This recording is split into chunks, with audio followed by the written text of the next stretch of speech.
नमस्कार दोस्तों, मेरा नाम है अनुभव और आप सभी का स्वागत है मेरे YouTube चैनल पे।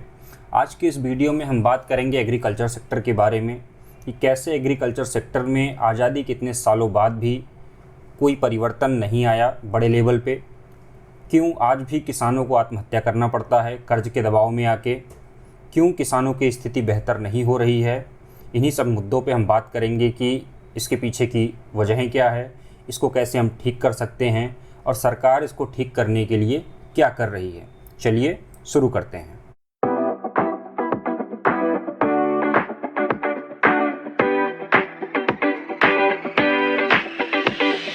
आपको क्या लगता है कि इंडिया के जीडीपी में खेती का कितना योगदान है, यानी एग्रीकल्चर सेक्टर कितना कंट्रीब्यूट करता है जीडीपी में, और एग्रीकल्चर सेक्टर में कितने लोग इन्वॉल्व हैं डायरेक्टली इनडायरेक्टली।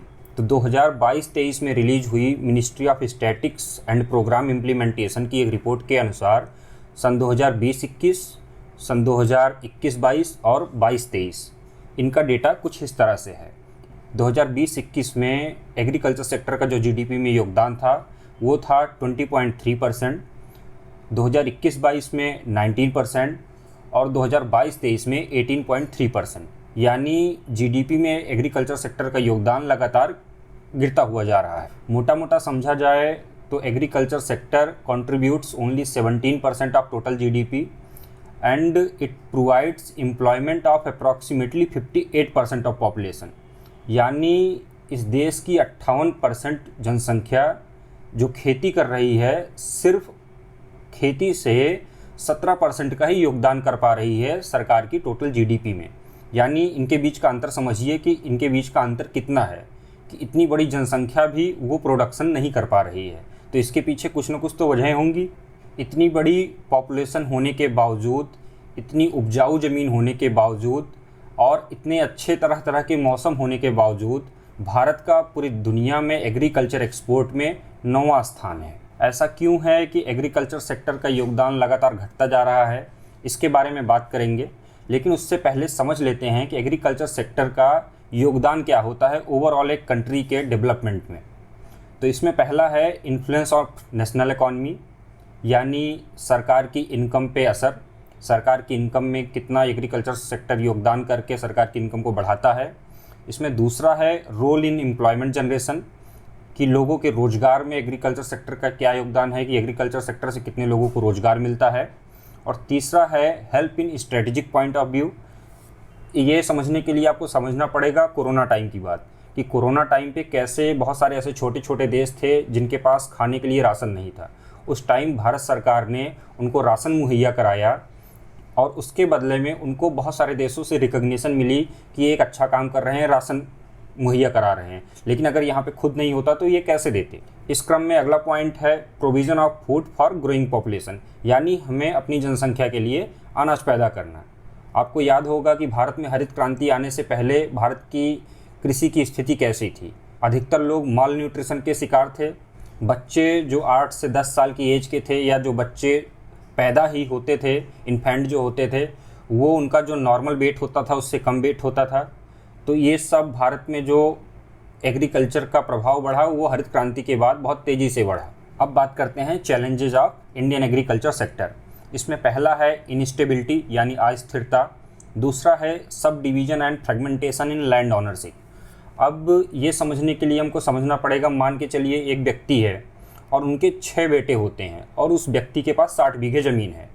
तो वो 6 बेटे अगर वो एक फैमिली में रहते हैं, एक जॉइंट फैमिली में रहते हैं, तो उसमें वो 60 बीघे ज़मीन में लगभग आधी ज़मीन पे खेती करके अपना परिवार पाल सकते हैं 6 लोगों का। बाकी की आधी ज़मीनों पे वो जो खेती करेंगे उसको बेच के उनकी फैमिली इनकम हो जाएगी। लेकिन वही आजकल जो न्यूक्लियर फैमिली का कॉन्सेप्ट है, वही 6 लोग अलग हो जाते हैं और सबके पास 10-10 बीघे ज़मीन बचती है। अब इन 10-10 बीघों में वो चावल भी पैदा करेंगे, गेहूँ भी पैदा करेंगे, दालें भी पैदा करेंगे, सब्जियां भी पैदा करेंगे। और हर फैमिली में एवरेज जो लोग होते हैं वो 5 से 6 होते हैं। तो वो 10 बीघे सिर्फ उनके खाने के लिए ही होगा। उसमें वो कुछ ऐसा नहीं पैदा कर सकते जिसको बेच के वो अपनी फैमिली इनकम बना सकें। तो ये न्यूक्लियर फैमिली होने का नुकसान भी है खेती के पॉइंट ऑफ व्यू से। अगला है इसमें कंडीशन ऑफ एग्रीकल्चरल लेबर्स। अब ये क्या चीज़ है, इसमें आप ऐसे समझो कि एक एग्रीकल्चर में काम करने वाला लेबर है। अब खेती पूरे साल तो होती नहीं है, तो जो एग्रीकल्चर का लेबर है, मान लो 200 दिन खेती के काम करता है, बाकी दिनों में वो क्या करेगा? तो बाकी दिनों में वो भट्ठे पे काम करेगा या बोझा उठाने का काम करेगा या किसी के यहाँ नौकरी करेगा उनके जानवरों के रख रखाव देखभाल के लिए। अब यही जो लेबर है ये कहीं ऑक्यूपाइड है और उसी टाइम पे किसान को अपनी खेती के लिए लेबर की ज़रूरत है, तो वो लेबर उसको टाइम से नहीं मिलेगा और खेती लेट होगी और ख़राब होगी। इसमें अगला है फर्टिलाइजर्स और बायोसाइड्स, यानी उर्वरक, नए किस्म के बीज और कीटनाशक। अब इनकी उपलब्धता ऐसे कैसे सुनिश्चित हो कि वो डायरेक्ट किसान तक पहुँचे, उसमें कोई ब्लैक मार्केटिंग ना हो, उसमें कोई कमीशन खोरी ना हो। इस क्रम में अगला पॉइंट है इरिगेशन, यानी पानी की आपूर्ति, और नेक्स्ट है ट्रांसपोर्टेशन एंड स्टोरेज, कि हर तहसील स्तर पर सरकार इस तरह से स्टोरेज का सिस्टम बनाए कि किसान अपनी फसलों को रख सकें साल भर एक बहुत मिनिमल प्राइस पे, जिससे जब उन फसलों की कीमत थोड़ी पीक पे हो तो उन फसलों को बेच के अपनी आमदनी कर सकें। लेकिन कोल्ड स्टोरेज की समस्या हमारे देश में एक बहुत बड़ी प्रॉब्लम है। किसान अपना आलू प्याज, मान लो एक किसान है जो 5 बोरी आलू और 5 बोरी प्याज ले जाके कोल्ड स्टोरेज में रखता है, जब वो अगले सीजन उसको निकालने जाएगा, पैसा देने के बावजूद भी दोनों चीज़ों में से, आलू में से 5 बोरी में से उसका 1 बोरी सड़ा हुआ निकलेगा। सेम प्याज के साथ भी होता है। तो स्टोरेज की सरकार को एक व्यवस्था बनानी पड़ेगी। अभी कुछ दिनों पहले हमारे देश में चुनाव होते हैं और भारतीय जनता पार्टी और उसके सहयोगी दल यानी एनडीए सरकार में आते हैं और शिवराज सिंह चौहान को कैबिनेट मिनिस्टर के रूप में ministry of agriculture and farmer welfare की जिम्मेदारी मिलती है। और इस चुनाव में बीजेपी को जो सबसे ज़्यादा नुकसान हुआ है वो ज़्यादातर ग्रामीण क्षेत्रों में हुआ है। इसमें मेनली किसानों की नाराज़गी थी, तो इसकी भरपाई करना गवर्नमेंट के लिए बहुत ज़रूरी है। लेकिन लास्ट टर्म में एग्रीकल्चर रिफॉर्म के लिए जो बिल लाए गए थे वो आप सबने दिल्ली में देखा होगा न्यूज़ में कि कैसे किसान 1 साल तक दिल्ली के अलग अलग जगहों पे बैठे हुए थे और सरकार और किसानों के बीच में बहुत सारे दौर की बातचीत होने के बावजूद भी किसी निर्णय पे नहीं पहुंच पाए और लास्ट में सरकार को बिल वापस लेना पड़ा। तो ऐसे में शिवराज सिंह चौहान शायद कुछ कमाल दिखा सकते हैं। अब ऐसा मैं क्यों कह रहा हूँ, तो इसके पीछे वजह हैं। शिवराज सिंह चौहान मध्य प्रदेश के सबसे लंबे समय तक सेवा करने वाले मुख्यमंत्री रहे। कृषि और ग्रामीण क्षेत्र के लिए उनकी प्रतिबद्धता ने मध्य प्रदेश में सन 2005-06 से लेके 2023-24 के दौरान प्रति वर्ष लगभग 7% टोटल जीडीपी में ग्रोथ और लगभग 6.8% कृषि जीडीपी में ग्रोथ देखी। उसी सेम टाइम पे जो ऑल इंडिया ग्रोथ थी जीडीपी की वो 6.5 थी और कृषि की जो ग्रोथ थी वो 3.6% थी। लगभग आधी मध्य प्रदेश की जीडीपी ग्रोथ की खेती की। सेम एज नितिन गडकरी जी, जैसे उन्होंने इंडिविजुअल लीडरशिप से भारत की सड़कों को विश्व स्तर बनाने का एक काम करना स्टार्ट किया है और अभी भी कर रहे हैं, वैसे हो सकता है शिवराज सिंह चौहान के लीडरशिप में एग्रीकल्चर सेक्टर में भी बहुत बड़े बड़े बदलाव आएँ। ऐसी उम्मीद तो कर ही सकते हैं। लेकिन एग्रीकल्चर सेक्टर की ग्रोथ के लिए कुछ एक चीज़ों पे जोर देना बहुत ज़रूरी है, इन पे ध्यान देना बहुत ज़रूरी है। जैसे एग्रीकल्चर सेक्टर को जॉब प्रोड्यूसिंग सेक्टर की तरह ऑपरेट करना पड़ेगा, ना कि फूड प्रोड्यूसिंग सेक्टर की तरह। अब इसको समझते हैं, इसका क्या मतलब है। मान के चलिए एक नॉर्मल नौकरी करने वाला आदमी है, वो सुबह 9 साढ़े 9 बजे ऑफिस जाता है और शाम को 6:30-7 बजे ऑफिस आ रहा है, यानी वो 9 घंटे ऑफिस में अपनी पूरी मेहनत और अपनी डेडिकेशन देता है। सेम इसी तरह किसान को भी इस तरह से नहीं होना चाहिए कि वो 3 महीने खेती करे, फिर 2 महीने रेस्ट करे, फिर 3 महीने खेती करे। किसान को पूरे साल लगातार खेती करनी पड़ेगी कि जिस टाइम पे उनके मोटे अनाज या गेहूं या चावल का फसल नहीं हो रहा है उस टाइम पे वो सब्जियां उगाएं या कोई और काम करें। वो क्या क्या काम उनको आगे करना चाहिए वो हम आगे बात करेंगे। इस क्रम में अगला पॉइंट है क्लीन एंड ट्रांसपेरेंट मंडी, जहाँ पे फसलों की कीमत बढ़ती महंगाई के हिसाब से चेंज होती रहे। अगला पॉइंट है एग्रीकल्चर में नई टेक्नोलॉजीज़ और मशीनों को इंट्रोड्यूस किया जाए और किसानों को इनकरेज किया जाए लोन और सब्सिडीज़ के माध्यम से। सब्सिडीज़ का सिस्टम कुछ इस तरह से हो कि मान के चलो एक किसान 5 लाख रुपए की मशीन खरीदता है और सरकार की योजना है कि वो जब 5 लाख रुपए की मशीन खरीदेगा उसको 2.5 लाख रुपए सब्सिडी हो जाएगी, छूट हो जाएगी। अब सिस्टम कुछ इस तरह से हो कि किसान 5 लाख रुपए की मशीन खरीदे और जब वो सारा पैसा चुकाने का टाइम आए उसका, तो उसी टाइम पे उसको सिर्फ 2.5 लाख रुपए देने हो, 2.5 लाख रुपए उसके तुरंत छूट हो जाए। लेकिन अभी क्या है, उसको पूरे 5 लाख रुपए देने पड़ते हैं, फिर उसको बाबुओं के अलग अलग लोगों के चक्कर लगाने पड़ते हैं, तब जाके उसको आधा अधूरा पैसा, सारा पैसा जमा करने के बाद सब्सिडी के रूप में वापस आता है।